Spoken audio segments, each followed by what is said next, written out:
যদি তোমার পাশে থাকা বন্ধু আসলে সমগ্র ব্রহ্মাণ্ড হয়, হতাশার চূড়ান্ত প্রান্তে যখন অর্জুন কুরুক্ষেত্রে ধনুক ফেলে যুদ্ধ অস্বীকার করল, কৃষ্ণ শুধু কথা বলেননি, তিনি নিজেকে প্রকাশ করলেন। দেবতারা এখনও যে গুজব ফিসফিস করে, নশ্বর চোখের সামনে নম্র স্বার্থী রূপ বদলে ধারণ করলেন বিশ্বরূপ, সর্বজনীন মহিমা।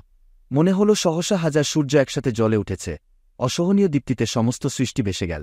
তার অসংখ্য মুখে জগৎ জন্ম নিচ্ছে ও মুছে যাচ্ছে, নক্ষত্রমণ্ডলী ঘুরছে, রাজ্য ভাঙছে, আর সময় নিজেই বীরদের গিলে ফেলছে, যেন বাতাসে নিভে যাওয়া ছোট্ট স্ফুলিঙ্গ। অর্জুন কেঁপে উঠল। দৃশ্যটি বহন করা তার পক্ষে আর সম্ভব ছিল না, কারণ সে দেখল কেবল শাখাকে নয়, প্রত্যেক যুগের শুরু, বিস্তার এবং অবসান। মহাভারত এখানে উচ্চতম রহস্য ঘোষণা করে, দেবত্ব দূরে নয়, সে আমাদের পাশে হেঁটে চলে, আমাদের সবচেয়ে মানবীয় যুদ্ধগুলোকেও নির্ভ হাতে দিশা দেয়।